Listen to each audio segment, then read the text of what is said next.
I'd hold the coil against the parking meter. I'd push the button, and the back EMF would blow the hairspring. They were all on timers, so you'd get your 6 minutes, and then it would put up the red flag. I'd blow the hairspring out of the parking meter, and I could park for days for a penny. Life of crime started. Now, how do we know that anything that's happening in this coil that's going to affect your lymph, your adenoids, the organs in your body, where you're germinating an awful lot of the adversary, the alien life forms that live in your own body, in your own blood? We'll just do this. Oh, whoops, I've got my room key in my pocket, and that's magnetic. It'll wipe out your floppy disks, your credit cards, anything that's magnetic medium, so I won't do it on me right now, but I normally do. Now let's do some magic here. I don't know what this mason jar was, but I picked it up in the kitchen a minute ago. We're going to set it upside down on the table.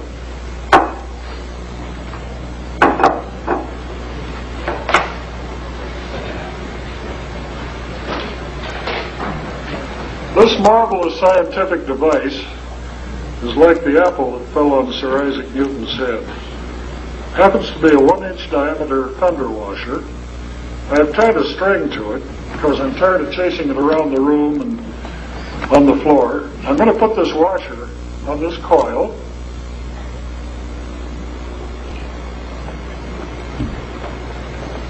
And it always learns in the water. Now watch that on 3, Mike. 1, 2, 3.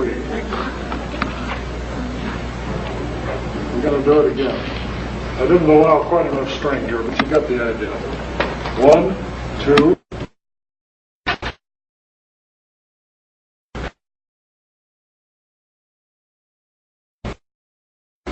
Once more.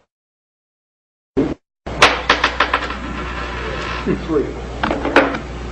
What's happened here is we have that very short, 10 microseconds long pulse of magnetic energy coming out of the coil at 19,000 Gauss, G-A-U-S-S, 19 kilogauss, which generates a back EMF. EMF stands for electromotive force. In any organ, any tissue, any blood, any bone marrow, anywhere, if you hit the thymus, don't forget the T cells, the T helper cells, the killer cells are growing in your thymus. How do we purify that thymus? Hold the coil, push the button. How did I grow my hair back? Maybe I was bald. I can't go to a conference where people have seen me 3 years ago without having some bastard walk up and pull my hair.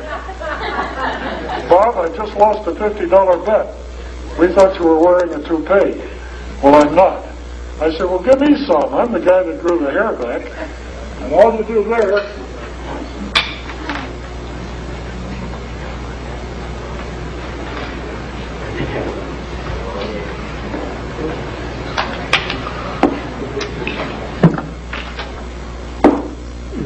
look, it goes right through my hollow head. That's the magnetic field. It totally passes through the body. Do it again, this is fun. Same as whether my head's in it or not. And that back EMF, electromotive force, generates a surge of about 1 milliampere, hundreds of times stronger than that necessary to use in the blood, in any tissue that's still alive. As long as you're not a mummy and totally dehydrated, as long as you have blood or saline solution in your body fluids, you're about 80% by weight of salt water.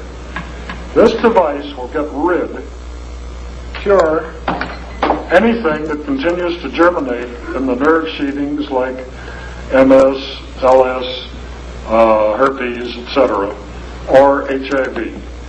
And then you have a permanent cure. These people aren't going to come down with their own self-infection due to germinating, hibernating cells in a couple of years. It's that simple. And have you learned any of this in school?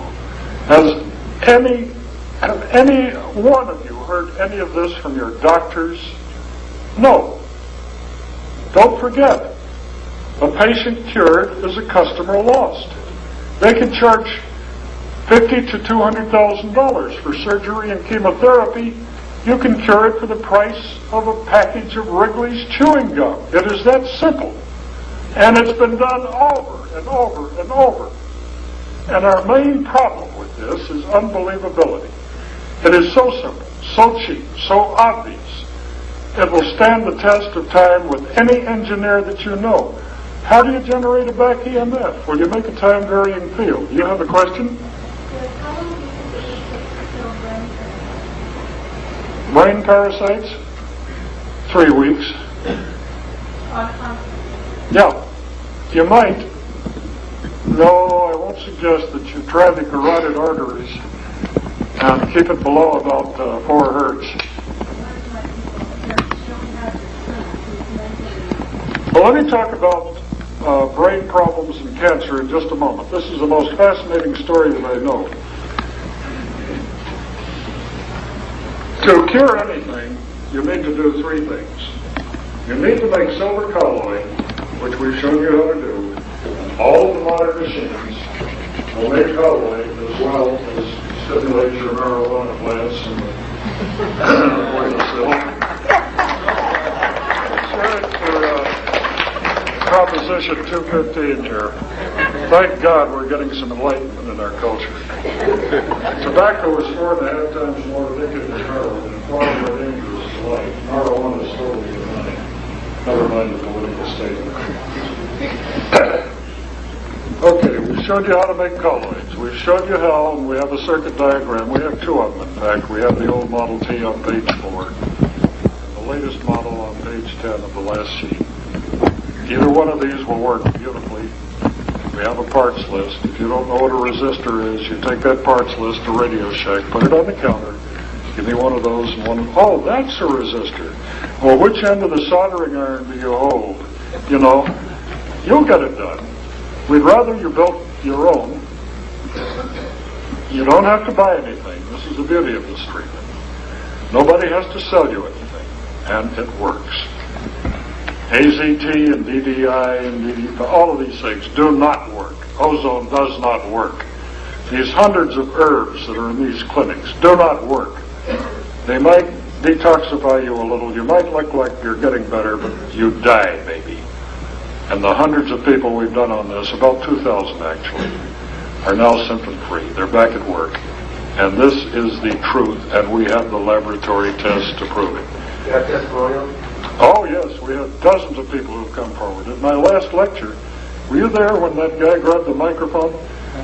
Oh, man, I'd never seen him before in my whole life.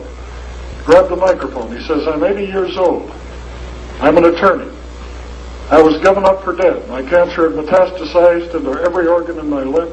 I was sent home to write my will and die.